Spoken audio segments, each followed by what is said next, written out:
بسم اللہ الرحمن الرحیم۔ السلام علیکم ورحمۃ اللہ وبرکاتہ۔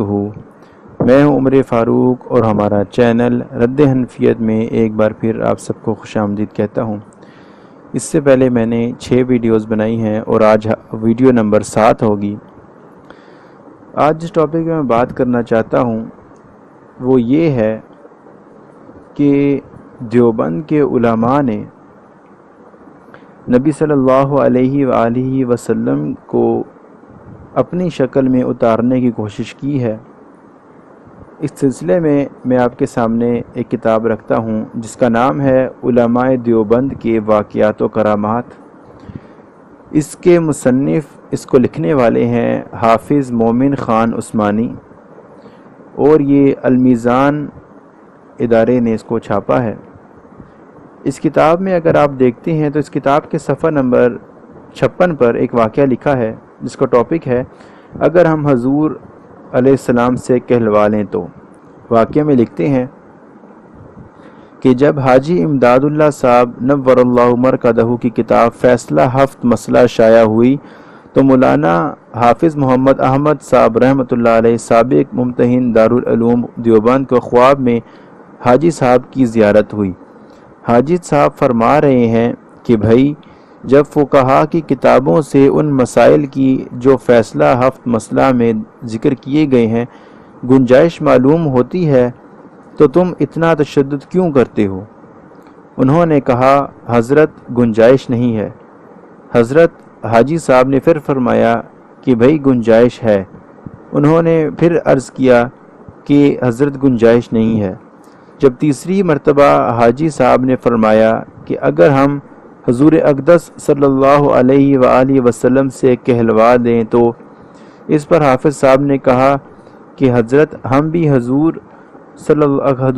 اقدس صلی اللہ علیہ وآلہ وسلم کے فرمان کی وجہ سے ہی نادرست کہتے ہیں۔ اگر حضور علیہ السلام درست کہہ دیں تو ہمیں انکار کی کیا گنجائش ہے؟ لکھتے ہیں اس کے بعد دیکھا کہ حضور صلی اللہ علیہ وآلہ وسلم باحلیہ حضرت گنگوہی تشریف لے آئے اور یہ ہاتھ باندھ کر ادب سے ایک کونا میں کھڑے ہو گئے۔ یعنی کہ یہاں وہ یہ بتانا چاہ رہے ہیں کہ نبی صلی اللہ علیہ وآلہ وسلم رشید احمد گنگوہی کی شکل میں تشریف لے۔ آگے لکھتے ہیں حضور نے حاجی صاحب سے خطاب فرما کر فرمایا کہ حاجی صاحب جو یہ لڑکا کہہ رہا ہے وہ ٹھیک ہے۔ اس پر حاجی صاحب نے کھڑے ہو کر 7 دفعہ بجا و درست اس طرح کہا کہ اولاً جھکتے پھر سر وقت کھڑے ہو جاتے، پھر جھکتے پھر کھڑے ہو جاتے۔ اس کے بعد حضور صلی اللہ علیہ وآلہ وسلم نے فرمایا اچھا حاجی صاحب ہم جائیں۔ حاجی صاحب نے عرض کیا جیسے رائے عالی ہو۔ اس پر حضور صلی اللہ علیہ وآلہ وسلم تشریف لے جانے لگے۔ یعنی کہ یہاں تک واقعہ بیان کر ایک تشریح کر دوں کہ ایک تو نبی صلی اللہ علیہ وآلہ وسلم ان کے خوابوں میں ان کے اپنے علماء رشید احمد گنگوہی کی شکل میں تشریف لے کے آ رہے ہیں، اور بات کی درستگی کرنے کے بعد ان سے اجازت لے کر، یعنی کہ جو ان کا مولوی حاجی امداد اللہ مہاجر مکی، اس سے اجازت لے کر تب وہاں سے نکل رہے ہیں۔ یہ ان کی گستاخی دیکھیں۔ آگے لکھتے ہیں جب حافظ صاحب کے پاس سے گزرے تو انہوں نے دبی آواز سے عرض کیا حضور، کتابوں میں ہم نے جو آپ کا حلیہ شریف پڑھا ہے وہ تو اور ہے، اور یہ حلیہ جس میں آپ اس وقت تشریف لائے ہیں یہ تو مولانا رشید احمد گنگوہی کا ہے۔ اس پر حضور صلی اللہ علیہ وآلہ وسلم نے ارشاد فرمایا کہ اصل حلیہ تو وہی ہے جو آپ نے کتابوں میں پڑھا ہے، مگر آپ کو کیونکہ رشید احمد گنگوہی سے عقیدت و محبت ہے اس لیے ہم ان کی صورت میں آئے ہیں۔ پھر حافظ صاحب نے یہ خواب لکھ کر حاجی صاحب کی خدمت میں مکہ مکرمہ بھیجا۔ حضرت حاجی اس سے بہت مسرور ہوئے اور یہ وصیت فرمائی کہ یہ خواب کو میری قبر میں ایک طاق بنا کر رکھ دینا۔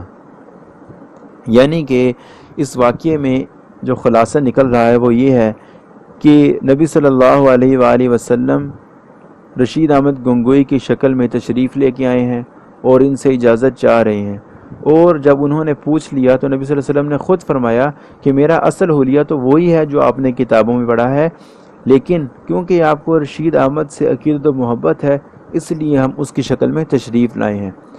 اب ناظرین آپ دیکھیں کہ یہ کس طرح کی سخت قسم کی ایک گستاخی ہے جو نبی صلی اللہ علیہ وآلہ وسلم کو اپنے علماء کی شکل میں اپنے خوابوں میں دیکھتے ہیں اور ایک جھوٹ گھڑتے ہیں۔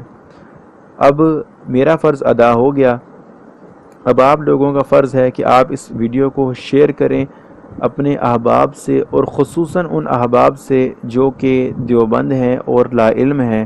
آپ ان کو یہ ویڈیو شیئر کریں تاکہ ان کو اس بات کا پتہ چلے، اور اگر آپ کو ویڈیو پسند آئی ہو تو اس کو لائک کریں، اور اسپیشلی اگر ابھی تک آپ نے ہمارا چینل سبسکرائب نہیں کیا تو آپ اس کو سبسکرائب کر لیں۔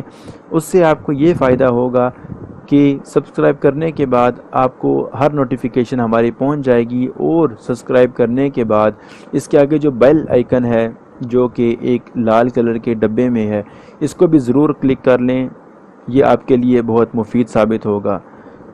ابھی تک اگر آپ نے اس ویڈیو کو شیئر نہیں کیا تو وہ بھی کر لیں، اپنے سوشل میڈیا پہ اس کو شیئر کریں، اپنے واٹس ایپ پہ اس کو شیئر کریں، اپنے فیس بک پہ شیئر کریں، اور اگر کسی کو کوئی مسئلہ ہے یا کوئی سوال پوچھنا چاہتا ہے تو وہ بھی مجھ سے رابطہ کر سکتا ہے۔ انشاءاللہ اب میں آپ کو اگلی ویڈیو میں ملوں گا۔ میری حوصلہ افزائی کرتے رہنا اور اپنی اصلاح کرنے کی بھی اللہ تعالیٰ سے دعا کرنا۔ اب میں آپ کو اگلی ویڈیو میں ملوں گا، تب تک کے لیے اللہ حافظ۔ السلام علیکم ورحمۃ اللہ وبرکاتہ۔